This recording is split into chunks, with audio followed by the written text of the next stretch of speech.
నమస్తే. కాంగ్రెస్ మార్క్ సెక్యులరిజంకి మరొక ఉదాహరణ ఇది. 1944లో అంటే స్వతంత్రం రాకముందు ఇన్కమ్ టాక్స్ డిపార్ట్‌మెంట్ ఒక సర్క్యులర్ విడుదల చేసింది.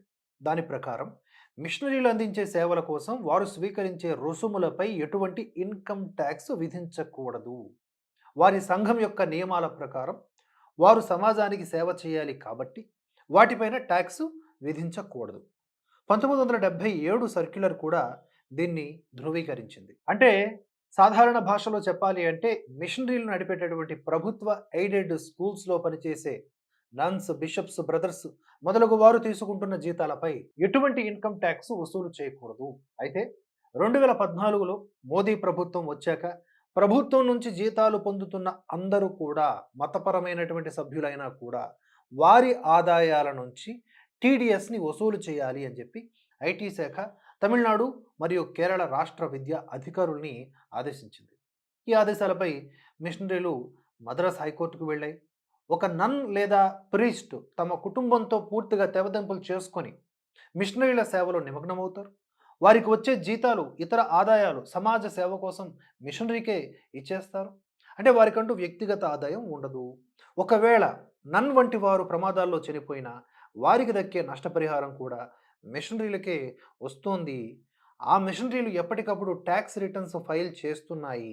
అందువల్ల వారు ప్రభుత్వం నుంచి పొందుతున్నటువంటి జీతాలపై ట్యాక్స్ వేయడం సరికాదు అని మిషనరీల తరపున లాయర్లు వాదించారు. లాయర్ల ఈ వాదన తిరస్కరించి ఇన్కమ్ ట్యాక్స్ ఆదేశాలు సరైనవే అని, జీతాలపై ట్యాక్స్ కట్టాల్సిందే అని మద్రాసు హైకోర్టు మదురై బెంచ్ తీర్పునిచ్చింది. మద్రాసు హైకోర్టు తీర్పును సవాలు చేస్తూ సుప్రీంకోర్టులో కేసు వేయబడింది.